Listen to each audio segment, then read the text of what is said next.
Que eles vão, que é para o sprint final, ali vão para os 400, 200, 100 metros finais para atacar aí mesmo a linha de chegada, né? E esse jogo de equipe é muito comum com atletas quenianos, com atletas etíopes. Tanto um quanto o outro, eles são da mesma equipe e devem estar projetando essa mesma estratégia. Quanto mais rápido é um atleta numa prova dessa, uma prova de 10 mil, mais ele tenta se poupar para um sprint final. Apesar dele estar na frente, o nível dele é muito superior aos outros. Isso. Só que numa situação em que ele observar que ele pode dar esse sprint final, ele vai acabar valorizando o sprint final.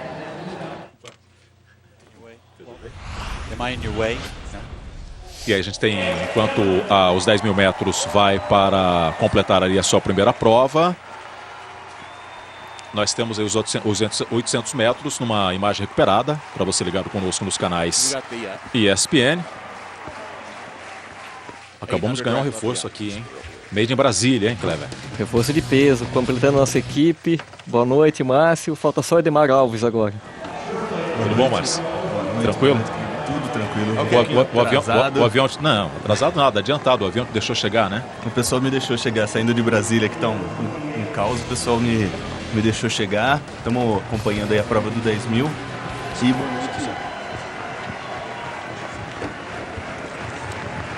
Chegando aqui com a gente o Márcio.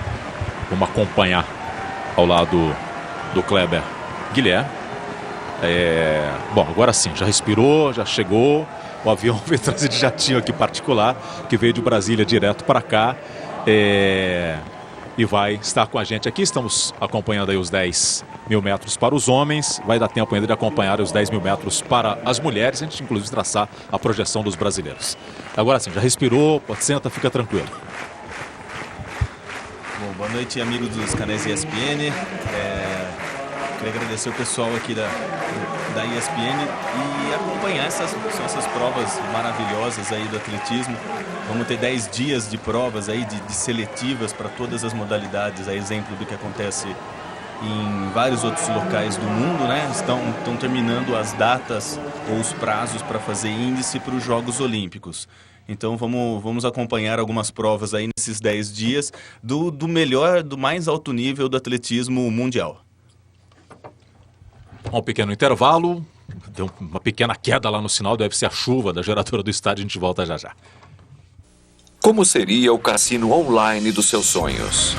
Seria um lugar onde é recebido com um generoso presente de boas-vindas, onde poderia concorrer por grandes prêmios todos os dias, um lugar onde sua fidelidade fosse recompensada, onde poderia encontrar todos os seus jogos favoritos e muito mais.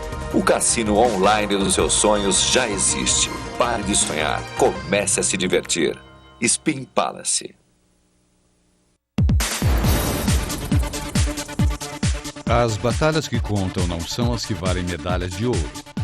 As lutas dentro de você, as batalhas invisíveis e inevitáveis dentro de todos nós, estas são as que valem.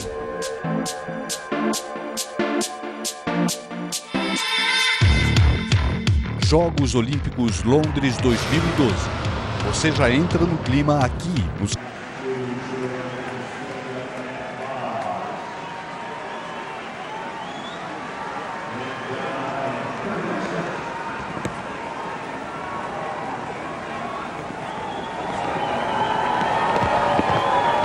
Estamos de volta para você ligado conosco nos canais ESPN. A gente volta para a final dos 10 mil metros. Como o Kleber estava aqui comentando, né, a respeito do trabalho de equipe, que é muito normal. Por exemplo, os etíopes, continua aí o trabalho dos atletas do mesmo time, da Nike. Nós temos aqui o Galen Rupp, o melhor americano, com seus 26,48 nos 10 mil metros, vai administrando aqui à frente da prova, juntamente com o Datan Hetzenheim, que é o atleta também todo de preto, de número 9. Eles vão se revezando, meia volta, um à frente, puxando, meia volta, o outro à frente. É um jogo de equipe. Vamos ver aí quando a gente chegar na metade da prova, a gente vai ter mais ou menos uma noção de se alguém desse, não vou nem falar do pelotão intermediário, vamos colocar aqui do segundo pelotão ou do bloco além desses dois, se alguém vai ter condição de acompanhar mesmo ali e já para os 1.000 metros finais, quem é que vai ter condição de atacar dentro dos 800, 400, 200 e 100 metros, Kleber e o Márcio. O Márcio já está estabilizado, está tudo tranquilo aqui, vai acompanhar com a gente aqui essa maratona na chuva. E o Kleber falava, Márcio, das condições, por exemplo, que o atleta pode ter numa prova, determinada prova, por exemplo, você muda a condição que ele treinou, se preparou, de repente, na reta de chegada, não digo até nos 10.000 metros, você leva um tempo maior de preparação.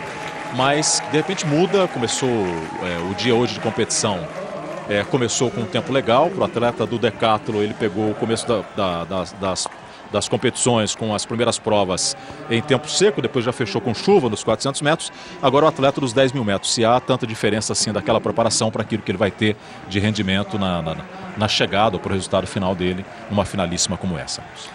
Seguramente algumas coisas são alteradas, sim, porque não se treina muito em condição de chuva. Às vezes acontece de ter uma chuva ou outro, mas para a maioria das localidades não chove constantemente, né? Para essas provas mais longas, provas de 1.500, 5, 10.000 metros, a condição de chuva, ela afeta sim o atleta, mas menos do que nas provas técnicas, nas provas de campo e nas provas rápidas, né? A condição de aquecimento desses atletas, ela vai se dando ao longo da prova, e na prova dos 100 metros, dos 200 ou mesmo dos saltos e lançamentos, o atleta tem que estar em constante reaquecimento. Nessa prova não, ele vai se aquecendo, a gente vê alguns atletas ali com manga, com luva, alguma coisa para manter um pouco mais o aquecimento, mas seguramente as provas rasas ou as provas rápidas, vamos colocar dessa forma, e as provas de campo são muito mais afetadas do que os atletas dos 5, 10.000 ou mesmo maratona. O Kleber falava com a gente aqui no começo, quando a gente estava acompanhando as mulheres nas classificatórias ou nas eliminatórias para semifinais. As semifinais dos 100 metros vão acontecer amanhã por volta de 7h30, 7h40 da noite. Os canais ESPN vão mostrar. O Márcio não voltará para Brasília, vai ficar aqui em São Paulo. Estará amanhã à noite aqui com o Kleber, com o Rogério, sem problema nenhum. E a gente vai ter a oportunidade de acompanhar as semifinais dos 100 metros. E o Kleber falava de um aspecto interessante. A gente falava a respeito de tecnologia, que avança, competição após competição, mundial após mundial, as seletivas, a Golden League, são competições importantes. Aí vem os Jogos Olímpicos. E a gente tem nas várias modalidades, nos vários esportes, por exemplo, os equipamentos que acabam influenciando, ou pelo menos há um trabalho muito grande de tecnologia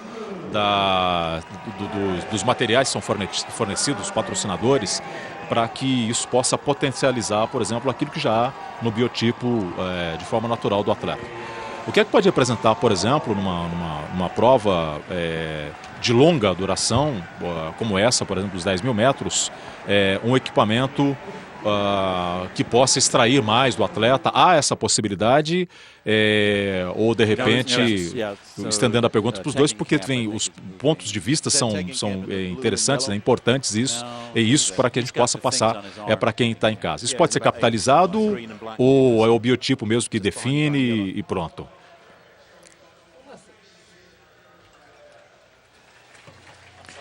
É uma série de fatores, Credi. Você tem a questão do biotipo, você tem a questão da própria vida social mesmo do atleta. Você tem, por exemplo, os atletas quenianos com um perfil muito claro. São atletas que você olha e vê ele com um tronco pequeno, as pernas longas, o percentual de gordura muito baixo, e isso acaba sendo um dos fatores. Tem a questão da altitude, tem a questão da própria preparação. Hoje nós temos em cada 4 quenianos, um pelo menos é corredor. Tamanha é a quantidade, por exemplo, de corredores que nós temos no Quênia. Além de material, tudo isso acaba influenciando. Numa prova como essa, nós temos o calçado muito baixo, ou um tênis, ou uma sapatilha, sempre de perfil muito baixo. Até para o nosso amigo fã do esporte entender, quando se corre na rua, é comum observarmos o tênis e solado mais alto. Isso numa prova, mesmo sendo de 10.000 na pista, é um perfil muito baixo. Hoje em dia, quem acompanha o brasileiro gosta de futebol, mesmo que não entende nada, sabe lá e gosta de futebol, né? Hoje em dia é muito normal, é muito comum, às vezes, um desenvolvimento tecnológico, né, desses materiais, das chuteiras, por exemplo, uma chuteira de futebol society, uma chuteira de campo. Às vezes o material ele é tão sensível que, às vezes, numa dividida vem lá um zagueirão, mas tem mais jeito de centroavante de pegador ali, eu não vou falar com ele, né? Vem um zagueirão e dá uma travada, você sente como se fosse ali direto mesmo, no pé, na maneira como evoluiu, como eles deram leveza no material, por exemplo, que a gente tem a utilização no futebol. No atletismo, há muita diferença, por exemplo, de um material que você utiliza numa prova rasa, numa prova com obstáculo, você pega lá numa prova com barreiras, num salto. Há muita diferença e aquilo que se pode capitalizar disso ou não? Pode sim, o Márcio vai até comentar algumas características do material, da sapatilha no caso, usado nas provas de saltos. E, por exemplo, numa prova como essa, é uma competição, é um dia chuvoso, e todo calçado, a sapatilha ou mesmo um tênis de competição, ele tem a estrutura de tecido muito fina. Chega a ser quase que uma tela, para dar justamente uma leveza ao calçado. Quanto mais leve esse calçado, quanto mais rapidamente ele puder escoar essa água que ele acaba acumulando, melhor. E não só o calçado, né? Essa condição de diminuir o peso, ainda mais uma prova tão longa, e na chuva, né, o próprio suor do atleta, ele já começa, em alguns tecidos, ele começa a pesar. Quem corre na rua, sabe que quando você começa a correr com tecido de pano simples, você vai transpirando, ou você pega alguma chuva, alguma coisa, o tecido começa a ficar pesado, começa a ficar incômodo correr. Esses novos tecidos, ou esses novos materiais, eles tendem também, assim como o calçado, escoar essa água de forma mais facilitada. Então, para você que está acompanhando aí, vá se preparando e presta atenção naquilo que você vai utilizar. Você que está começando agora como atleta, você que já, de repente, utiliza e compete não vou colocar de alto nível, mas você que é um atleta aí de semana ou de final de semana, para que você não tenha prejuízos, né, físicos, né? Eu estou com 2 especialistas aqui que trabalham com atletas de alto rendimento, viu, gente? Mas isso serve para o dia a dia, até porque os atletas de alto rendimento, como, por exemplo, uma Fórmula 1 no automobilismo, que desenvolvem esses equipamentos e eles acabam sendo os primeiros testes para que isso amanhã ou depois chegue para o uso comum de quem é do consumidor comum. Diga, Cleber. Cleide, nós passamos já a metade da prova. Isso. Nesse momento, acontece um aumento da velocidade. Você tinha comentado no início desse jogo de equipe, o atleta que lidera a prova nesse momento, o atleta de número 9, o Datan Risenheim. Isso, foi um dos destacados, inclusive, pela geradora no começo. Juntamente com o Galen Rupp, número 13. Isso. O Risenheim, ele correu no início do ano a seletiva americana da maratona. E ele acabou ficando de fora dos atletas convocados. A seletiva ela aconteceu em 14 de janeiro, em Houston. Foi uma prova muito forte, com 43 maratonistas correndo abaixo do índice A, que a IAAF estabelece. Lógico que tinha atletas de outras nações também. Isso foi feito justamente para melhorar o nível e colocar os americanos na melhor condição possível para a obtenção dessas marcas. Os atletas que foram convocados para os Jogos Olímpicos foram o Meb Kesenric, o Ryan Hall, que é um atleta muito conhecido, ambos com 2h09, e o Abdi Ramah, com 2h09 também. Os 3 atletas com 2h09. E o Ritzenheim, ele foi o 4º colocado. Então ele fez uma primeira tentativa na maratona, não obteve a sua vaga, foi o 4º colocado, faltando muito pouco para a obtenção da vaga, e agora faz a sua busca na prova dos 10 mil metros. Porque é um atleta qualificado tanto para a maratona como para os 10 mil metros.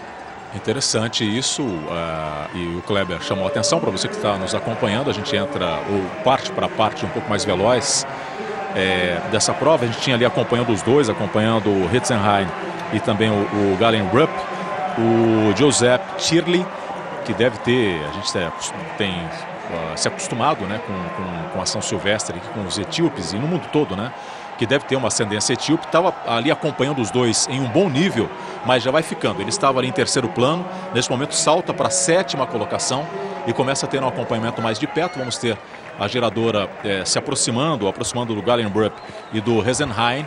Eles já começam a ter um acompanhamento, aquela situação para a qual a gente chamava a atenção, da metade para o final da prova, onde vão se apresentando os atletas que também começam a se encaixar no mesmo nível, pelo menos com a pretensão de estarem no mesmo nível do Heisenheim e do Gallenbrup, que são aí os dois principais, ou as duas principais apostas do time americano para ir para os Jogos Olímpicos de Londres.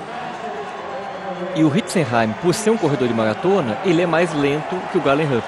Então o que ele tenta fazer? Ele tenta dar um ritmo mais forte à prova para evitar esse ataque final. Quanto mais próximo ele ficar de um atleta veloz, maior vai ser a dificuldade dele no final. Então ele tenta, na medida do possível, escapar desse grupo. Quer dizer, ele tenta fugir e evitar esse bote final dos atletas mais rápidos. O Matt Tegenkamp, que é esse atleta de número 21, esse que aparece perseguindo de perto ali o Heisenheim e também o Gallenbrup.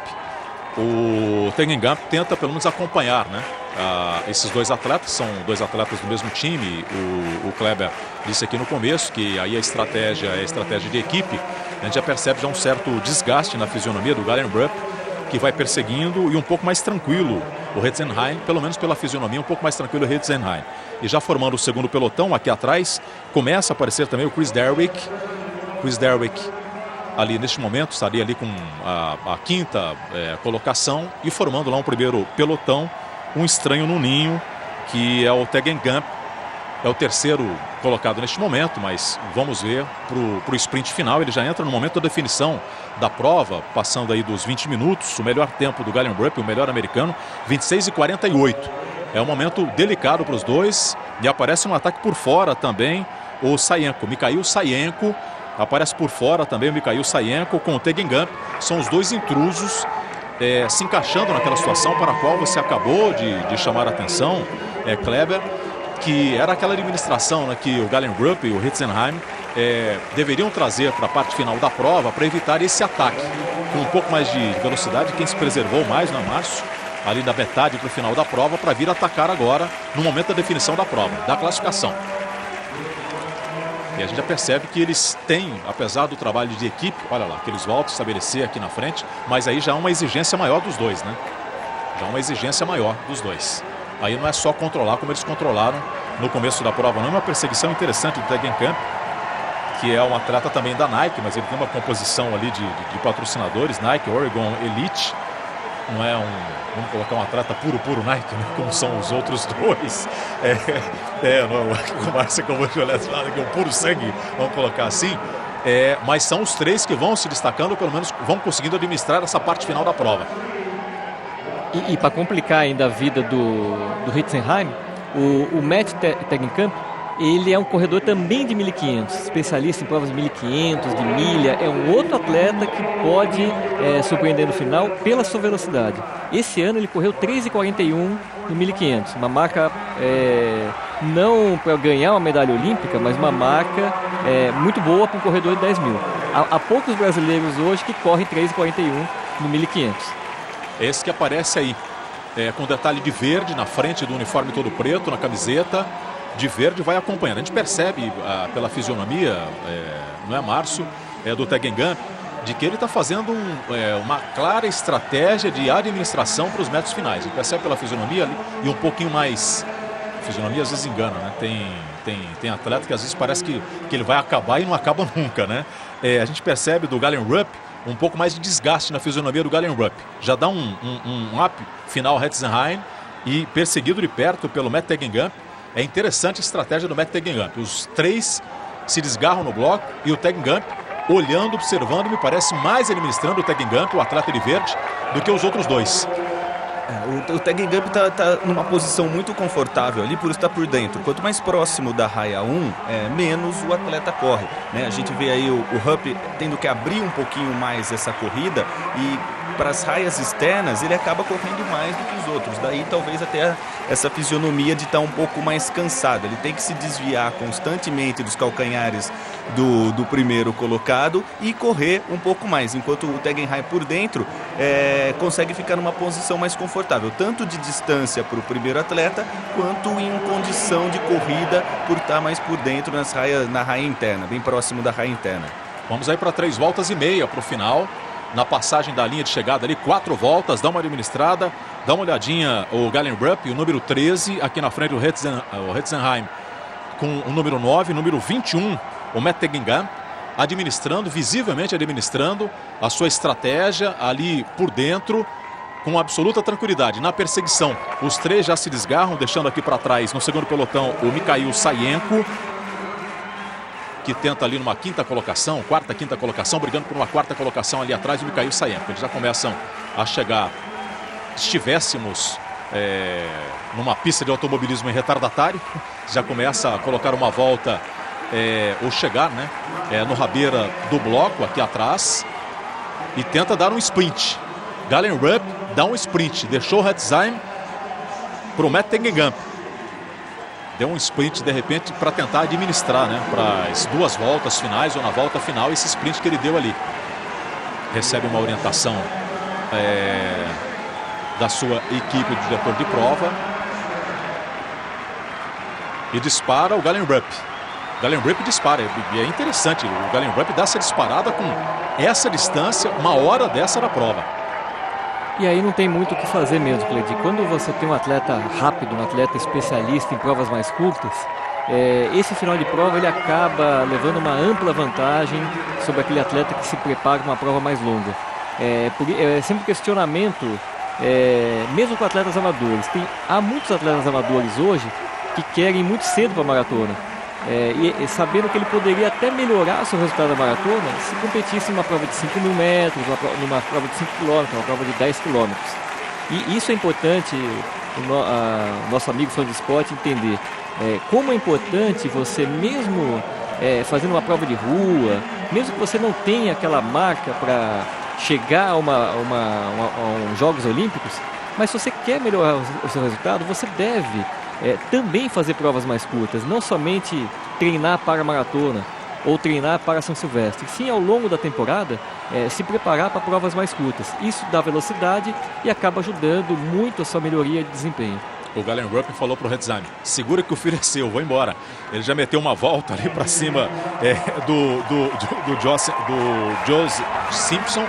E dá uma olhada, o Galen Rupp já está administrando com os olhos. Entra uma volta e meia para fechar os 10 mil metros. Dá uma olhada para ver como é que está se virando o seu companheiro de equipe, o Hetzenheim, ali atrás, com problemas com o Matt Tegengamp. O Matt Tegengamp entrando aí na volta final.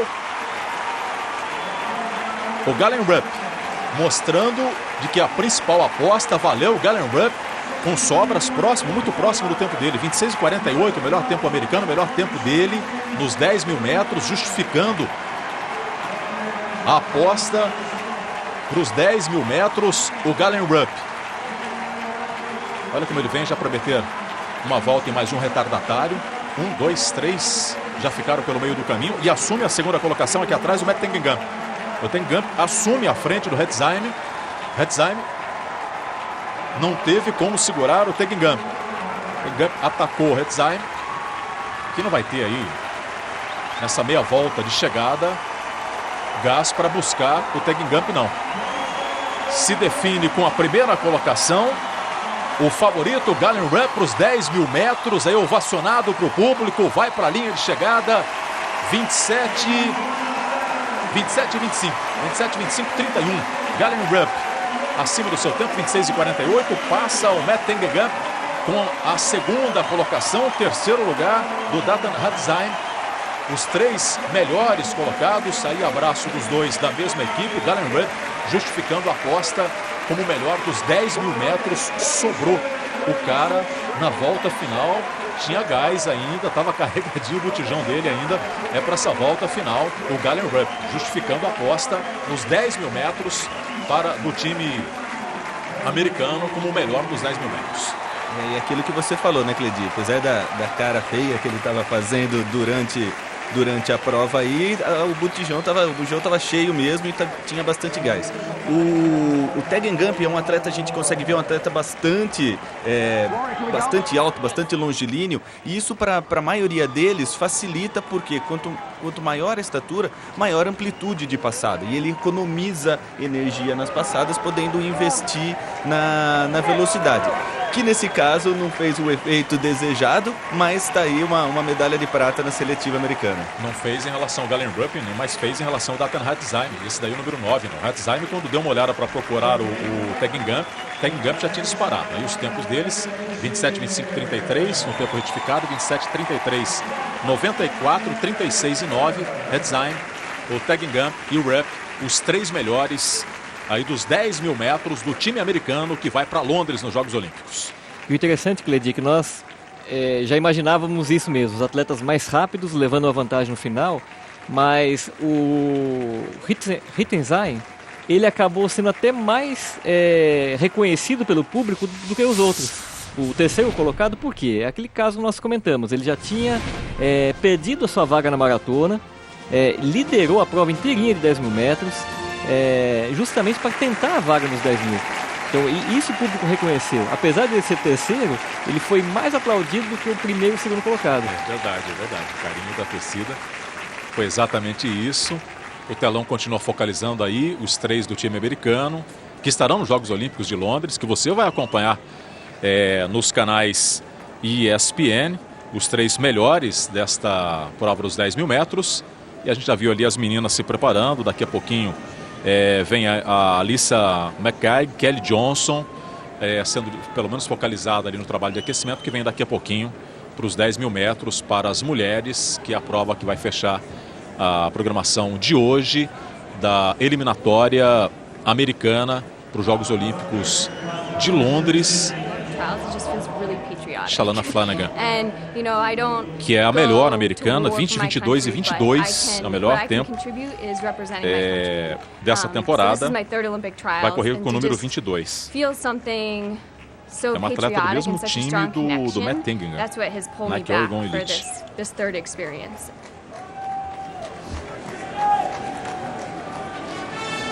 É uma das apostas, pelo menos pela geradora, a principal aposta nos 10 mil metros para as mulheres. A gente olhando aqui no tempo, né? Às vezes não dá até muita diferença não. O Kenenisa recorde olímpico, recorde mundial, 26,17, Galen Rupp 26,48, fechou seu tempo com 27 nessa prova classificatória para os Jogos de Londres. A gente vai para as mulheres, a chinesa Wang Xia com 29,31, o recorde dos 10, foi ouro, né, em Atlanta nos 5 mil, prata nos 10 mil metros.